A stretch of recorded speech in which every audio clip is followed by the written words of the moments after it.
Bismillahirrahmanirrahim. Assalamualaikum warahmatullahi taala wabarakatuh. Hari ini saya nak mengangkat isu tentang TNB. Salah satu sebuah syarikat monopoli yang diberi tanggungjawab oleh kerajaan apabila diswastakan daripada asalnya daripada Lembaga Elektrik Negara LLN dan sekarang ini dikenali sebagai TNB, Tenaga Nasional Berhad. Okey. Isu yang cuba saya angkatkan hari ini, cuba tuan-tuan tengok sekiranya tuan-tuan mempunyai app TNB. Apabila tuan-tuan nak bayar bil TNB tu, tuan-tuan bayar melalui app, tak perlu receipt bil tu tak perlu ada pun, dia tak hantar pun, tapi tuan-tuan boleh melihat dari segi dari situ amount yang perlu dibayar pada setiap bulan. Okey.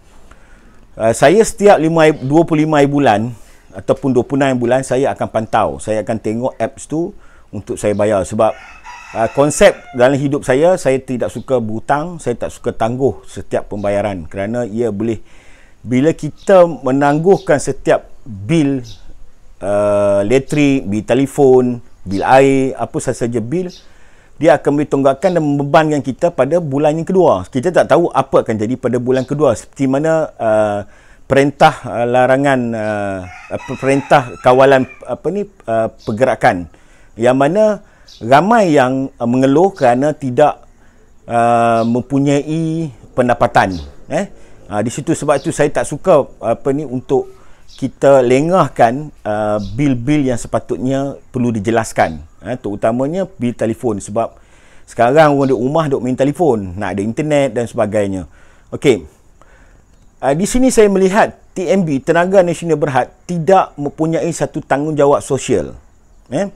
Dia TNB hanya memikirkan keuntungan, yang mana apabila saya buka apps TNB tu, dia akan kenakan bayaran dalam pengumuman dia tu, dalam pengumuman dia kepada pelanggan bahawa dia akan kenakan charge pada bil pada bulan 2 punya bil.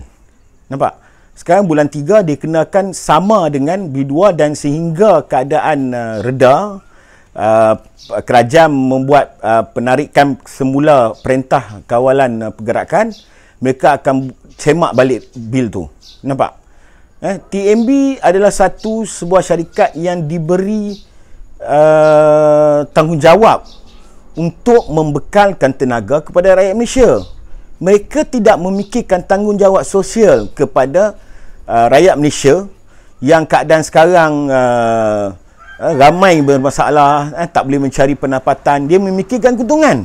Ini yang saya jadi kecewa dengan TNB.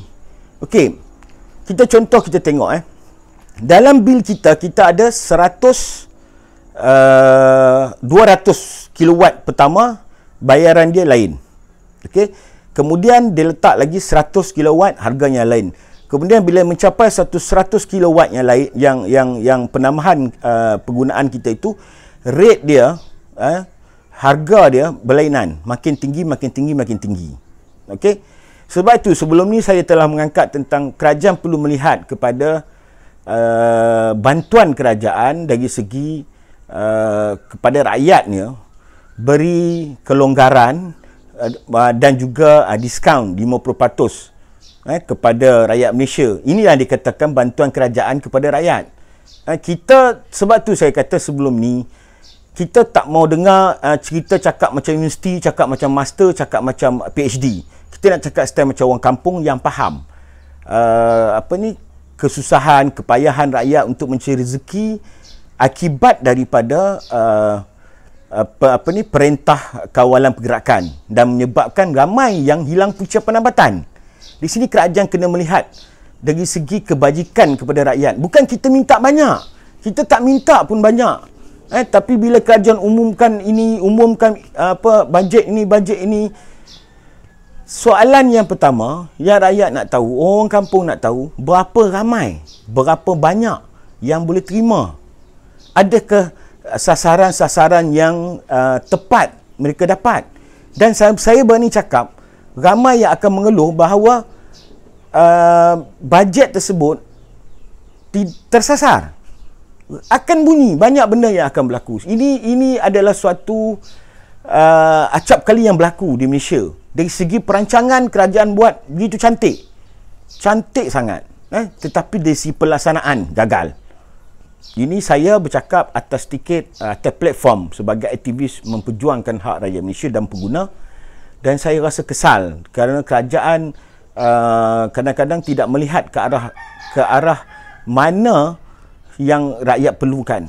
Kalau kita cerita sebelum ni pun saya ada contoh pasal mask, penutup hidung mulut ni, tak semua yang perlukan, cuma satu keluarga sebab dia nak keluar pergi kedai, nak beli bahan untuk bahan dapur, itu tak semua yang perlukan mask. Dan mask ni pula bukan pada semua orang perlukan.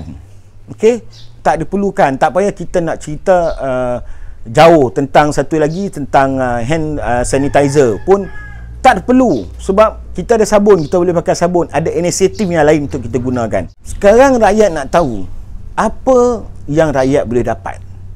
Okey, kita bukan minta banyak, kita minta keperluan asas. Okey, keperluan asas, elektrik, air dan telekomunikasi. Itu 3 penting yang setakat ini. Sebab kalau kerajaan nak menyampaikan satu berita melalui apa? Kalau tiada internet, contohnya yang menggunakan telefon pintar, macam saya balik kampung. Saya balik kampung, di sini saya nak tegaskan bahawa saya bukan engkar perintah kawalan pergerakan, tetapi saya balik lebih awal daripada apabila kerajaan mengeluarkan perintah. Saya balik hari Sabtu, perintah tu keluar pada hari Rabu. Jangan kita ni sentiasa saya tengok dalam media sosial, asyik-asyik kecam orang yang tak duduk rumah. Kita tahu ke apa sebab dia tak keluar rumah? Jangan kita samaratakan semua orang yang tak keluar rumah. Ada yang ada tanggungjawab untuk keluar rumah, sebab perintah kawalan pergerakan ni bukan semua jabatan yang diberikan pelonggaran dari segi untuk mereka pergi untuk menjalankan tugas dan tanggungjawab. Jangan kita tulis hari-hari degil, rakyat degil. Cuba kita fikirkan apa yang kita boleh bagi sumbangan kepada kita menyampaikan hasrat kita kepada kerajaan. Ini tak, orang kita ni asyik nak menyalak dan melalak. Cuba kita berfikir, kita bagi satu pendapat, kita berikan satu buah fikiran kepada kerajaan, apa yang rakyat nak. Saya rasa lebih baik. Kadang-kadang saya nak bosan tengok Facebook ni, asyik-asyik kecam cerita pasal perintah kawalan pergerakan, orang degil, tak duduk rumah apa semua. Cuba kita kebanyakan kita media sosial ni, banyak kita suka kecam orang, hukum orang, tetapi kita tak fikirkan apa yang kita nak. Kita fikirkan sama-sama membantu negara untuk kebaikan bersama, supaya rakyat akan rasa duduk walaupun dalam rumah tetapi dia rasa seronok. Ini tak ramai yang saya faham, sebab ada yang kalau dia adalah sebagai penjawat awam tak ada masalah. Kerajaan memang tetap akan bayar gaji penuh. Ni bagi yang syarikat-syarikat kecil.